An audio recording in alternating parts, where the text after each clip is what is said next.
sebagai seorang sosok yang memang kalau tahu agama kan pasti nggak mungkin dong melecehkan perempuan ataupun tidak mengerti dalam memperlakukan sesama manusia, khususnya seorang istri dan suami, itu kan nggak mungkin. Nah, untuk mengantisipasi supaya bully itu juga tidak terjadi, maka ya kami juga harus berkolaborasi dengan pihak sekolah. Anak jika tidak dididik dengan baik dan maksimal seperti seks edukasi, terus udah gitu bullying mana kata-kata yang kotor, kasar apa segala macam seperti itu, maka anak itu akan bisa menjadi, ya itu dia terpengaruh gitu loh, dimana kita sebagai perempuan harus memiliki prinsip yang jelas gitu.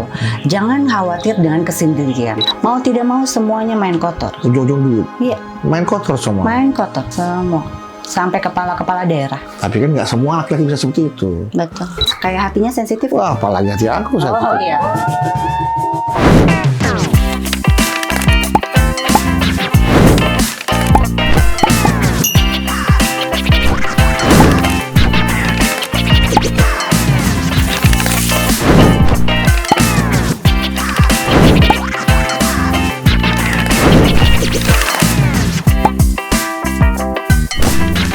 Assalamualaikum warahmatullahi wabarakatuh. Ketemu lagi di Bitalk, bicara sampai mentok. Tak. Udah ada kaosnya, Bitalk. Keren ya Bitalk ya. Bedu, talk, ngomong. Bedu ngomong. Kali ini Bedu mau ngomong sama bintang tamu kita yang satu ini. Seorang public figure, pemain sinetron ya. Dulu kalau kalian tahu cerita Kian Santang, nah ini ada tokohnya yang bermain di sinetron Kian Santang. Kita langsung aja ngobrol sama Ade Fitri Kirana. Hampir ngomong Ade Fitri Karlina. Apa kabar, Dek? Alhamdulillah. Nah, Ade, sehat apa kabar? Sehat, alhamdulillah. Iya. Ini ternyata udah lama juga nih Ade ini. Aku panggilnya Ade apa? Ade Fitri aja kali ya. Ade Fitri aja ya. Kirana tuh nama sebetulnya namanya asli? Fitri Kirana. Oh, Fitri Kirana. Karena aku anak bontot, anak terakhir. Lagi di lokasi, bunda tuh kalau datang suka bilang Dek. Jadi semua Ade Fitri. Pakai Ade aslinya Fitri Kirana. Fitri Kirana. Iya, terus ditambahin Ade. Karena anak bontot. Kalau pertama kakak Fitri Kirana. Iya, boleh. Tapi biar muda terus kan, jadi Ade Fitri Kirana. Iya, sampai kapanpun akan selalu jadi Ade ya. Iya. Akan selalu jadi Ade untuk anak-anak kita. Anak-anak kamu nanti gitu kan. Kaget aku. Jangan loh, ntar gue dirudal sama Iran. Karena Ade ini udah punya suami kan ya? Alhamdulillah. Orang Iran katanya. Iya, betul. Itu ketemunya di mana? Pas lagi di Iran apa pas lagi di Indonesia? Di Indonesia. Kebetulan dia sudah lama di Indonesia dan bekerja juga di Indonesia. Ketemunya di Indonesia. Di embassy atau di kedutaan? Kerja di mana? Suami kamu yang orang Iran nih? Di kedutaan Iran. Di embassy Iran ya. Nah, berarti kamu ketemu pas lagi di embassy?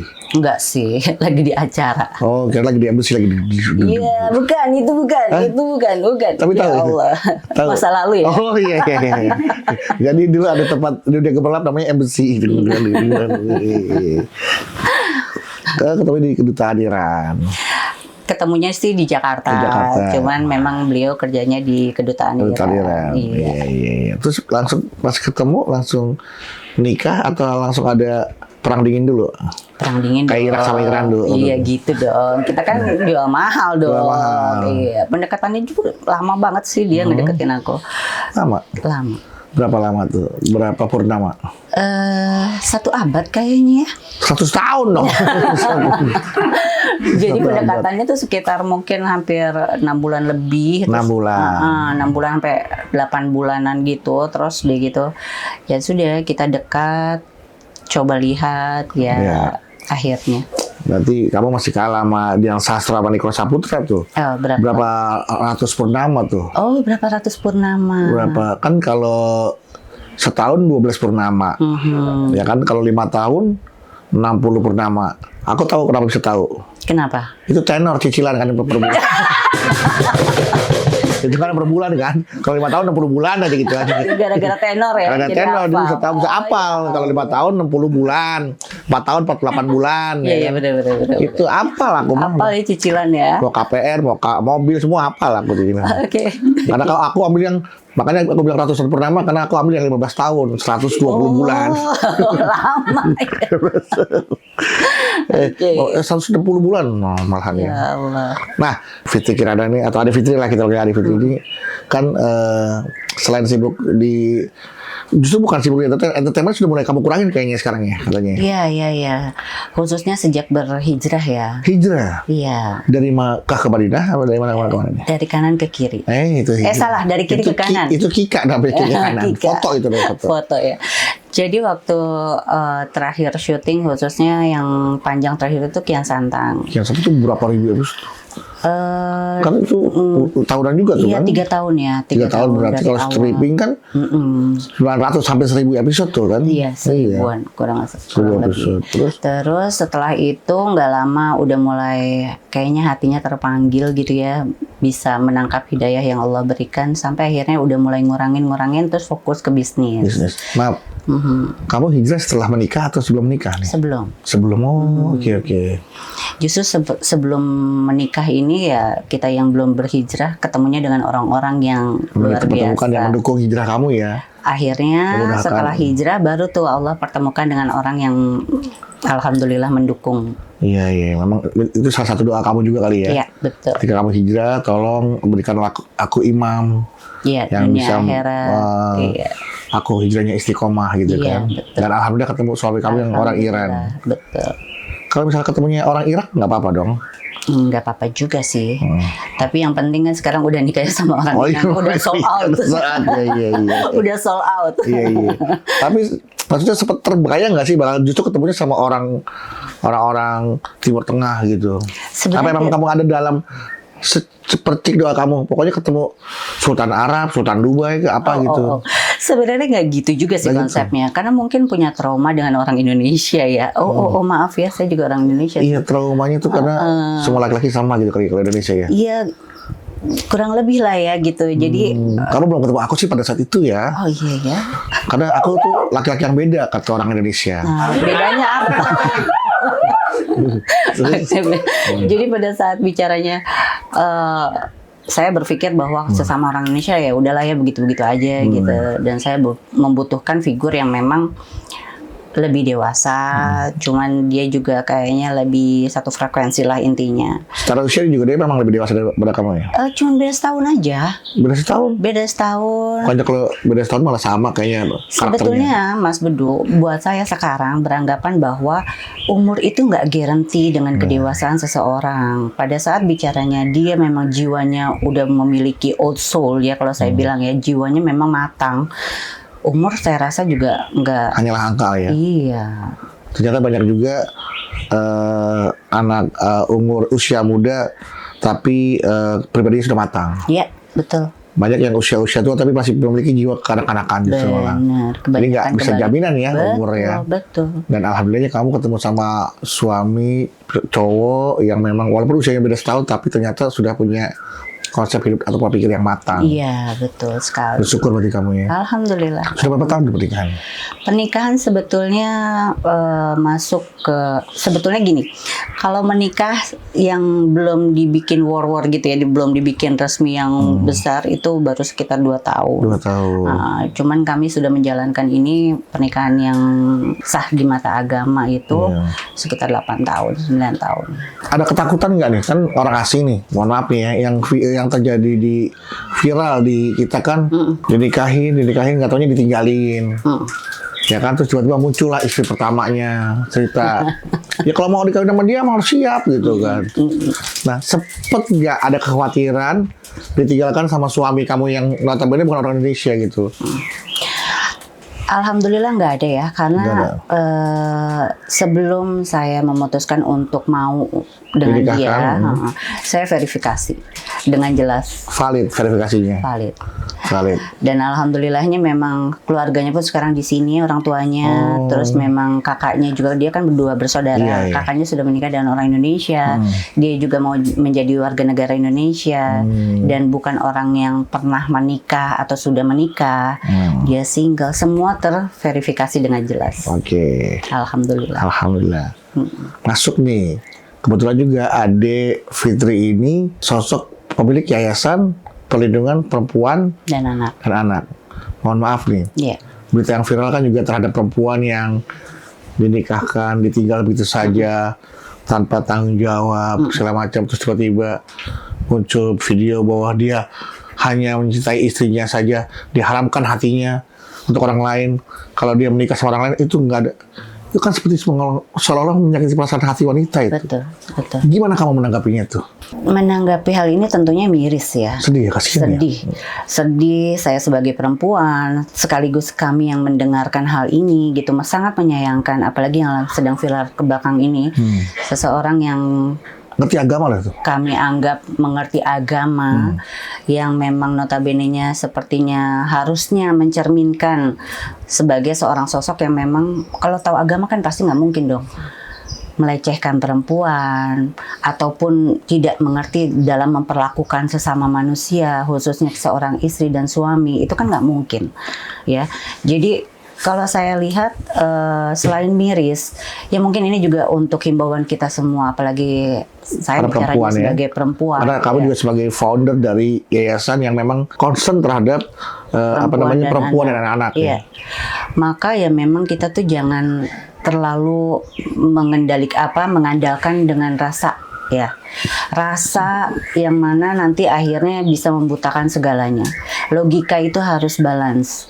Karena pada saat bicaranya kita perempuan hanya mengandalkan rasa, yaitu ya tergantung lawan bicaranya pasti akan lebih bagus untuk bisa mohon maaf mungkin memanipulasi ataupun mempengaruhi seseorang, yang mana perempuan itu juga mudah jatuh cinta, mudah percaya, mudah jadi akhirnya berpangku tangan kepada pasangannya. Inilah yang harus saya himbau. Kebetulan Yayasan Perlindungan Perempuan dan Anak itu banyak sekali mengedukasi para perempuan-perempuan khususnya dan juga para anak-anak, di mana kita sebagai perempuan harus memiliki prinsip yang jelas gitu. Jangan khawatir dengan kesendirian. Jangan khawatir dengan sebuah kegagalan dan akhirnya nanti jadi nggak percaya diri. Karena seorang perempuan di mana memang harusnya ada ataupun tidak ada pasangan, itu harus bisa lebih menunjukkan bahwa dirinya mampu. Menunjukkan kemandirian ya. Ya. Oke. Menunjukkan kemandirian, apalagi kalau misalkan sudah punya anak gitu. Iya, Jangan berpangku tangan kepada laki-laki walaupun kita sudah menikah. Iya. Dan fitrahnya laki-laki itu harus bisa menghidupi perempuan. Namun jika memang itu terjadi ya bagus, tapi kita sebagai perempuan, saya betul-betul mendukung dan mempush mereka, memberikan motivasi kepada mereka untuk tetap berkontribusi at least buat dirinya sendiri. Iya. Supaya tidak ada rasa ketergantungan Pada ataupun laki-laki. kalau misalkan nanti akhirnya jadi sakit hati atau dihianati dan sebagainya, dilecehkan dan sebagainya, dia harus punya prinsip Oke. gitu. YPPA ini Ya. sendiri ada niatan untuk melakukan advokasi, edukasi atau perlindungan kepada perempuan-perempuan yang mengalami nasib seperti ini. Ya, contohnya ya sebut saja lah ya, kepada salah satu model yang bernama Helwa ya kalau nggak salah ya. Iya. Ya, itu ada niat melakukan perlindungan kepada beliau. Atau mungkin edukasi atau advokasi ketika ingin menempuh jalur hukum, ingin mendapat pengakuan, ya agar apa yang sudah dikorbankan tuh terbayar lah, bukan terbayar, mendapatkan haknya lah minimal seperti itu. Sebetulnya keinginan tentu saja keinginan ada. Kami ingin membantu selebar-lebarnya, sebanyak-banyaknya. Namun kembali lagi saya harus sampaikan bahwa YPPA itu berdiri atas kesemampuan kami. Oke. Saya sebagai founder, saya sebagai ketua yayasan dan juga seluruh anggota YPPA satu itu kami memiliki sebuah keterbatasan. Lalu jika pun misalkan kita melihat dari kasus yang memang mungkin saya belum terlalu mendalami, tapi saya baca sekilas saja bahwa harus ada kekuatan sisi hukum. Iya. Karena kita kalau mau mengadvokasi dibawa ke jalur hukum, jika menikahnya tidak dari sisi hukum yang kuat, maka apa yang bisa kita lakukan? Gitu. Jadi mungkin Kalau hanya dari sisi hukum agama saja tidak bisa ya dibawa ke pengadilan. nggak bisa. Jadi harus sah di mata hukum negara dan agama. Tentu saja agama yang nomor satu, tapi yang kalau kita mau bawa ke ranah hukum ya ini harus ada buku nikah secara Karena sah memang negaranya. belum didapatkan buku nikahnya ya. Betul. Mereka korbannya ini, perempuannya ini maksudnya belum mendapatkan buku nikah yang selama ini diminta-minta tapi ternyata nggak ada Iya. buku nikahnya. Dia hanya punya sebuah foto pernikahan gitu kan, tapi kan itu hanya bisa dibawa ke ranahnya nanti mediasi. Nggak bisa menjadi fakta hukum atau bukti nggak punya kekuatan hukum berarti ya. Kalau kekuatan hukumnya kayaknya kurang kalau misalkan di situ. Jadi akan berbicaranya antara mediasi saja, kekeluargaan saja. Berarti pelajaran dong buat para perempuan nih. Iya, betul. Jangan mau dinikahin siri. Jangan dong, rugi lah. Tapi Kenapa? kan ada hukum yang mengatur bahwa nanti pernikahan siri itu bisa di up atau di upgrade ya, bisa mendapatkan buku nikah. Itu kan undang-undang baru. Baru. Pada saat berbicara di lapangannya, itu bukan hal yang mudah. Bahkan ya mohon maaf atas keterbatasan ya, yang biasanya kan jadi istri kedua banyak juga orang-orang yang di bawah ya. Iya, benar. Nah mereka punya keterbatasan untuk dana dan sebagainya. Dan ini pun polanya belum berjalan secara maksimal, Mas. Ya, oke. Gitu. Aku kadang-kadang suka nggak habis pikir nih, Adek. Ya. Kadang kita mau berpihak ke, mohon maaf ya, ke istri pertama atau ke istri kedua. Kadang istri kedua juga kasihan. Kadang ada yang istri kedua yang dianggap sebagai pelakor. Padahal kan dia sama-sama mendapatkan posisi yang sah dong, dinikahi dong. Maksudnya jangan salahkan perempuannya. Kalau aku sih pribadi nggak pernah, ketika ada laki-laki menikah sampai 2-3 kali, aku nggak pernah nyalahin perempuannya, ya kan? Karena aku nggak pernah menyebut bahwa perempuan itu pelakor. Aku nggak pernah menyebut itu gitu loh. Mungkin bisa jadi laki-laki menikah dengan perempuan yang lain karena di istri yang pertamanya ada ketidakhadiran yang lain yang didapat oleh suaminya, gitu kan. Makanya dia menikah lagi. Ya, tapi kalau laki-lakinya benar dan adil sih itu bagus, ya kan. Tapi kan nggak semua laki-laki bisa seperti itu. Betul. Nah, kalau Ade sendiri memandang pernikahan atau memandang poligami itu seperti apa? Dari sisi sebagai founder ya, Ya, oke. perempuan, yayasan perempuan dan perlindungan anak, Ya. YPPA. YPPA. Terima kasih, pertanyaannya bagus banget. Jadi kalaupun misalkan tadi Mas Bedu bilang bahwa Mas Bedu tidak menganggap menyalahkan perempuannya, ya tentu saja, karena kan pasti harusnya perempuan itu akan menangkap sinyal ya dari laki-laki, kecuali terbalik memang perempuannya mengganggu, itu pelakor. Tapi kalau misalkan laki-lakinya yang memang terus berupaya untuk ngejar itu, dia, ya itu kan bukan ranah kita lagi untuk bisa menghakimi siapa yang salah gitu, karena ini adalah sebuah proses. Namun kembali lagi, jika saya bertanya dan mengembalikan kepada diri saya, Baginda Rasulullah SAW memang membenarkan adanya poligami, tapi seperti apa? Yang adil. Nah, kita sebagai manusia, di mana yang memang banyak salah, banyak dosa, banyak kekurangan, hanya ingin mencapai sebuah kepuasan, sebuah kesempurnaan, it's totally different. Jadi maksud saya, pada saat bicaranya ingin menempatkan sebagaimana katanya Muslim itu boleh sunahnya poligami, ya layak atau tidak? Kalau belum bisa, belum mampu, ya jangan dong. Bahkan ini menzolimi sesama, gitu. Jadi menurut saya mungkin saya tidak membenarkan atau menyalahkan, tidak. Menyetujui atau tidak menyetujui juga saya tidak bicara seperti itu, karena ya Rasul kita mengajarkan seperti itu. Ya silahkan saja jika Anda mampu untuk bisa memposisikan diri sebagai suami yang betul-betul adil. Kan nggak mungkin adil, Mas Bedu. Iya. Iya nggak sih? Nggak mungkin adil ya. Iya. Apalagi sampai adul. Waduh, beda lagi tuh. Beda lagi. Jadi memang artinya apa yang sudah Allah halalkan, kita nggak boleh haramkan ya. Betul. apa yang Allah haramkan kita juga nggak bisa menghalalkan. Betul. Poligami memang halal, ya kan? Kita nggak boleh haram, nggak boleh anti gitu kan.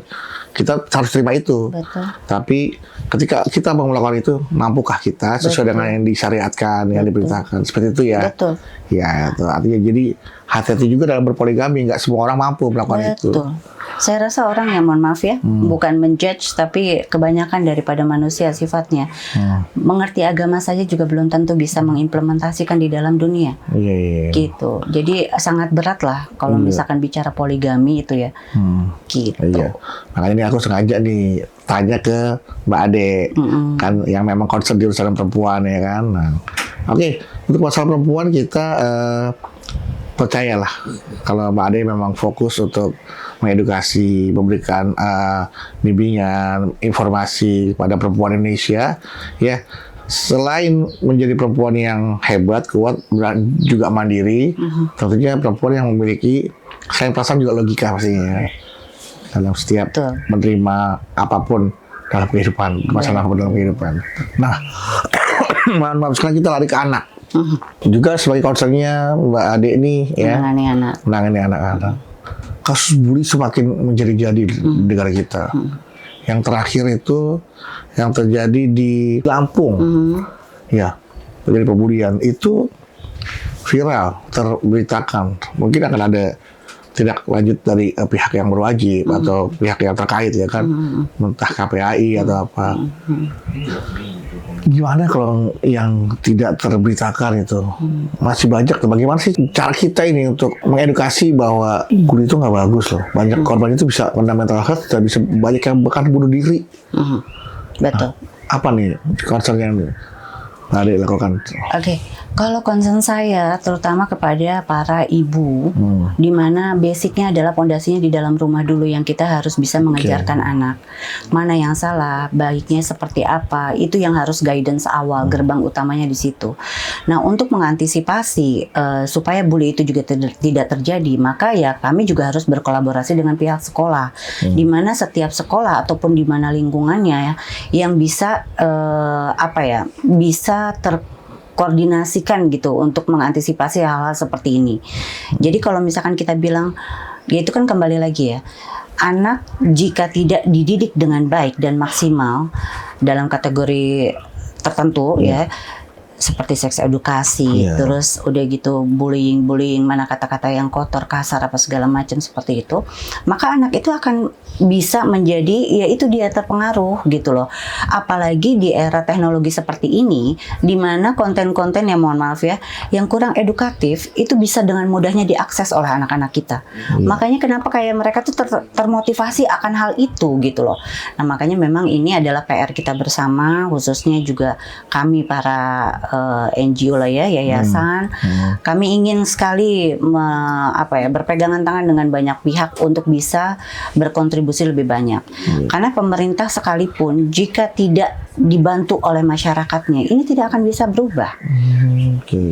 Memang harus banyak pihak yang bekerja sama ya. Betul. Nggak cuma satu pihak aja. Betul. Ya nggak cuma kita sebagai keluarga mendidik anak kita. Kemudian di luar juga sistemnya juga harus diperkuat. Betul. Agar benar-benar bisa melindungi anak-anak kita di luar. Iya, betul. Kemudian penegak hukumnya, aparatnya, guru-gurunya, semua instansi terkait memang harus bisa berkolaborasi. Karena kalau misalkan sudah ada hukumnya, ya kita juga harus melihat ini masuknya kemana. Ya kan nggak mungkin di penjara yang memang akhirnya malah bukannya memperbaiki, malah akhirnya dia jadi terprovokasi menjadi lebih bina lagi mungkin gitu kan. Itu bisa juga seperti itu. Tapi ya shock terapi yang harus ditegakkan oleh pihak-pihak terkait ya memang harus juga dijalankan, Mas Bedu, supaya ada efek jerak ya. Oke, kamu nih sangat vokal juga ya, termasuk maksudnya bisa bersuara ketika melihat sesuatu yang tidak baik di negara kita nih. Kenapa nggak terjun di politik aja sekaligus untuk memperbaiki negara kita gitu loh? Aduh, Masya Allah, agak trauma juga 2019 kan aku udah sempat maju. Sempat maju? Iya, sempat maju. Caleg. Kebetulan memang mereka tuh meminang saya waktu itu untuk terjun di politik karena memang Yayasan Perlindungan Perempuan dan Anak. Karena saya berangkat dari kendaraan itu ya. Iya. Kemudian dipindah ke partai politik. Betul. Terus kenapa jadi trauma? Jadi gini, bedanya kalau kita memiliki jiwa seorang politik gitu ya, atau politikus gitu, akan berbeda mungkin ya dengan jiwa yang memang basicnya adalah jiwa sosialnya lebih tinggi. Ya mohon maaf, mungkin ilmu saya tidak seberapa di bidang politik, lalu juga ternyata politik itu ya bukan politiknya tapi orang-orangnya ya mainannya kotor, nggak sehat gitu. Jika kita ingin menjadi warna putih sendiri di antara ribuan warna, saya pikir itu nggak akan bekerja dengan baik. Jadi ya udahlah ya, kalah begitu aja gitu. Terus politik itu kan bisa dibilang siasat ya. Iya. Siapa yang menjalankan siasat itu? Ya kalau orangnya baik maka siasatnya baik. Kalau orangnya kotor ya maka siasatnya kotor. Kalau orang baik nggak mungkin dia mau menjalankan siasat yang kotor, pasti kan seperti itu. Betul, tapi ujung-ujungnya Indonesia ini uang. Udah dong. Iya. Mau tidak mau semuanya main kotor. Ujung-ujung duit. Iya. Main kotor semua. Main kotor. Semua yang terlibat dalam penyelenggaraan negara ini semuanya bisa dikatakan kotor. Iya, dominan seperti itu. Mau saya akui, Legislatif? ya, semua. Eksekutif? Ya, Yudikatif? Semua. Sampai kepala-kepala daerah. Kalau Mas Bedu mungkin banyak juga pastinya teman-teman kan. Mereka sering bercerita, tapi saya berpikir bahwa saya punya idealis tinggi nih. Iya. Saya mau turun, saya ada bukti nyata kepada masyarakat, saya punya banyak ya maksudnya komunitas gitu apa segala macam. Tapi ujung-ujungnya kan saya lebih baik menghabiskan uang untuk masyarakat. Langsung ya? Iya. Direct langsung ke masyarakat. Direct langsung. Nggak lewat birokrasi-birokrasi yang kelamaan. Iya, tapi itu ternyata nggak bisa, Mas Bedu. Nggak bisa. Nggak bisa. Ujung-ujungnya harus diamanin di sini juga, uang lagi. Diamanin di sini, uang lagi. Aduh, capek. Iya, Makanya saya pikir udahlah, mungkin bukan ranah saya untuk di bidang politik. Sudahlah, nggak usah terjun politik lah. Iya. Terjun bisnis aja lah. Benar, bisnis Karena aja. dengar-dengar bisnis kecantikan nih. Kalau orang yang terjun ke bisnis kecantikan, apakah orang yang harus cantik juga? Nggak juga. Masa sih? Nggak juga dong. Cantik itu sebetulnya relatif kan? Relatif. Iya kan? Relatif. Kata Mas Bedu, misalkan saya jelek, kata Enggak, orang kamu lain, cantik loh. Masya Allah, tabarakallah. At least itu adalah sebuah pernyataan relatif lah kalau Mas. Relatif. Hanya terjun di dunia kecantikan ataupun yang mana saya memiliki produk ya skincare itu challenging. Karena apa? Saya suka berbagi, saya suka sharing, saya suka mengedukasi ataupun memotivasi. Nah ini kenapa bisa terjadinya produk ini ya karena basicnya itu. Aku nggak lama dari gagalnya caleg waktu itu langsung buka ini karena apa, termotivasi dari masyarakat. Gitu. Jadi kamu membuat produk kecantikan ini termotivasi dari masyarakat. Iya. Maksudnya kasus apa ini? Karena gini, bertemu dengan banyak perempuan-perempuan, ranahnya mereka-mereka ini tuh yang selalu sharing, kenapa muka saya kenapa jadi kayak begini ya, gitu ya. Semakin stres, mereka semakin mukanya kusam lah, mukanya banyak flek lah, apa segala Ibu macam. rumah tangga yang banyak di dapur, banyak di sumur. Betul, Biar mau di badannya kasur, suami nggak tertarik. Iya makanya. Karena banyak aktivitas di luar sana yang membuat mereka tuh jadi nggak keurus seperti ini. Nah dari situ mulai saya sadarkan betapa pentingnya kita menjaga kecantikan, merawat semua kulit kita, tubuh kita, bla bla bla bla bla.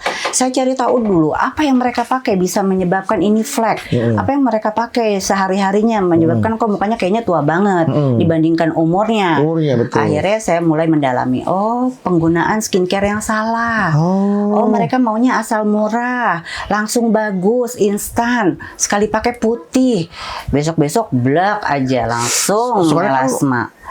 Mereka tuh melihat di berita-berita kan klaimnya bahwa ini bisa membuat kamu lebih putih kulitnya. Digosok-gosok putih, bener. Nggak tahu ini udah sampai tulang, tipis, mantan putih. Ngeri dong, ngeri. Tajam banget kalau diamplas, sepatu udah tulang, batasan putih gitu kan. Itu apakah ini bisa dikatakan dengan namanya overclaim ya? Ya.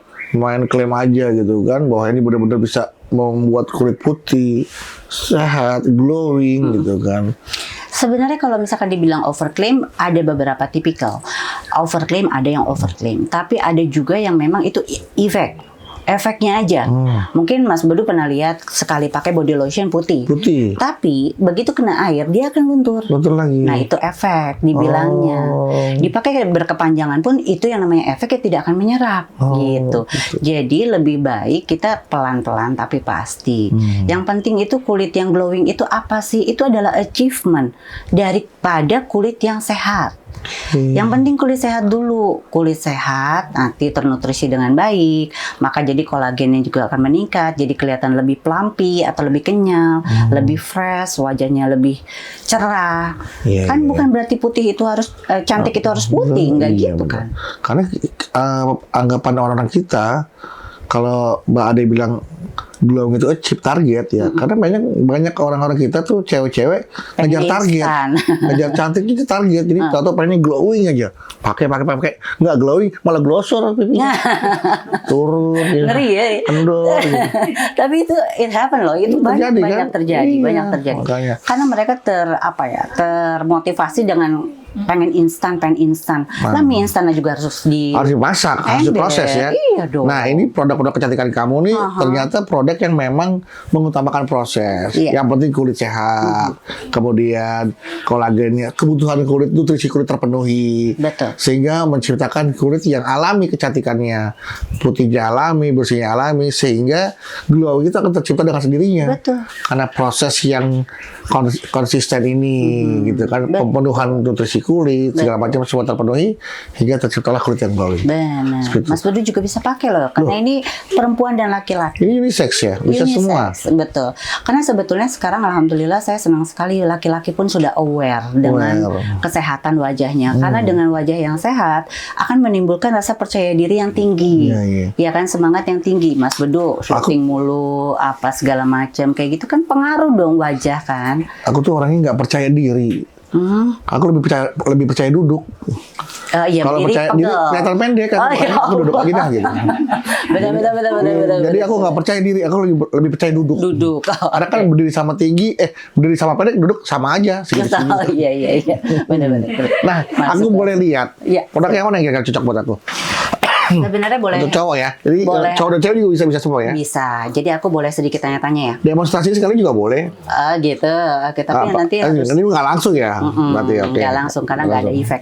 Mas Bedu lebih ke ngerasa wajahnya itu kombinasi kering ataupun berminyak. Kombinasi kayak roti sobek, kombinasi ada keju, ada coklat, ada coklat keju ya. Iya. Aku lebih ke kering kayaknya kulitnya. Kering ya, kering. Kamu ngeliatnya sendiri kering kan? Iya, ini nggak pakai bedak? Enggak pakai bedak, emang kering ya. Kalau udah kering angkat tuh, takutnya penting telepon. Iya benar, itu kering handphone. Ya. Ini sebenarnya kayaknya lebih ke normal ya, cuman kering normal, sih enggak. Enggak kering. Enggak kering. Ini aku belum pakai apa-apa. Ada jerawat atau bekas luka itu? Mana? Nah itu. Ini. Sebelah sini. Ini kayaknya jerawat deh. Jerawat. Nah karena aku tuh biasanya pakai facial wash-nya pakai merek tertentu. Tiba-tiba merek itu habis di toko kayaknya udah nggak keluar lagi atau entah discontinue. Aku pakai produk yang kira-kira serupa. Serupa itu apa? Karena kandungannya ada scrubnya. Ada scrubnya. Jadi aku pakai kok jerawatan ya gitu. Nah kayaknya nggak cocok. Intinya adalah ini yang masyarakat masih suka bingung. Mau merek apapun, semahal atau semurah apapun, yang penting tahu kandungannya. Apakah dia cocok dengan tipe wajah kita? Misalkan tadi Mas Bedu dibilang kalau saya lihat sih di sini normal, ya normal, tapi mungkin lebih sensitif karena apa? Sensitif, menurut aku sensitif. Iya kan, kayak hatinya sensitif. Wah, apalagi hati aku sensitif. Oh iya. Ada yang bilang Alevia jari aku kawinin. Oh ya Allah. Kejar target ya. Kejar target. Saking sensitifnya ya. Jadi izin ya. Iya. Kalau untuk yang kulit seperti Mas Bedu, ya ini kita namanya ada brightening series. Brightening ya, memutihkan ya, mencerahkan ya. Brightening. Betul. Jadi mulai dari pakai facial wash-nya. Aku cuci muka dulu. Iya, cuci muka dan ini very gentle. Yang buat cuci kaki nggak ada? Aku pengen tidur. Cuci hati mau nggak? Cuci hati. Cuci muka, facial wash. Tapi aku mau ngajarin sedikit ya, kasih tahu sedikit. Pada saat kita cuci muka, itu tidak perlu banyak, tidak juga terlalu sedikit. Apanya nih? Itunya, krimnya? Ya, apa gelnya? Isinya, gelnya. Iya, isinya. Begitu satu pump begitu aja, nanti sudah baru aplikasikan. Biasanya orang, apalagi laki-laki main gosok aja tuh kan. Iya, itu gosok. Bok. Iya kan, kayaknya puas Kalau aku banget. terarah, kalau aku gosoknya gini nih, muter. Nah, itu udah bagus siapa yang ngajarin tuh. Iklan di TV. Ya Allah. Tapi itu benar, Benar. Dengan kita memasas Iya. dan itu gerakannya ke atas, itu Iya. akan juga menyebabkan kulit menjadi lebih segar. Terus kalau dari bawah, dagunya aku gini-giniin. Ya, gini. Biar gini. Biar Iya. dagunya lancip gitu aku. Enggak juga bukan sih. lancip, biar apa? Biar nggak double chin. Double chin. Nah, Iya. tapi betul kalau misalkan dia ke bawah atau digosok terlalu keras, maka satu skin barrier akan rusak dan kulit mudah untuk gravitasi. Gitu, mudah jadi Iya, kendur. kendur, betul. Dan harus dimasas. Masak semuanya sampai ya 2-3 menit, diamkan dulu baru cuci muka. Oh. Supaya apa? Supaya kandungannya ini bisa meresap di Dalam kulit. Oke. gitu. Setelah ini menggunakan toner. Ini dulu aku pegang ya. Ya, boleh. Ini facial wash. Yes. Facial wash dari EF ke Dermalix. Dermalix. Dermalix. Susah AFK ngomong. itu ada Iya. Fitri Kirana loh. Oh, AFK. Aku pikir AFK tuh adanya F Kennedy. Oh, ada pikiran ada. Oke. Iya. I know. Oke, dari situ menggunakan toner. Iya, oke. Toner ini adalah Ini buat cewek bisa ya? cewek Cowok, ya, oke. gitu. Pokoknya intinya adalah untuk jenis kulit normal dan kombinasi. Aku siram facial wash, terus setelah aku siram facial wash, Keringkan dengan handuk. Jangan pakai anduk buat badan, Tisu. buat muka, tisu aja ya. Iya, kadang-kadang ada buat badan kan pakai selangka kan, pakai buat Ya muka lagi. Allah, iya kan. Mohon maaf geli ya. kan. Kita kan nggak pernah tahu nih kan kalau di rumah barang itu kadang Iya benar. Iya. Karena pasti akhirnya bakterinya pindah ke muka. Pindah-pindah, iya. Pokoknya pakai tisu, setelah itu tepuk-tepuk pakai toner. Boleh pakai tangan aja, tepuk-tepuk Iya, iya. begitu. gitu. Gitu. Ya Allah, agak melengking ya. Lupa aku.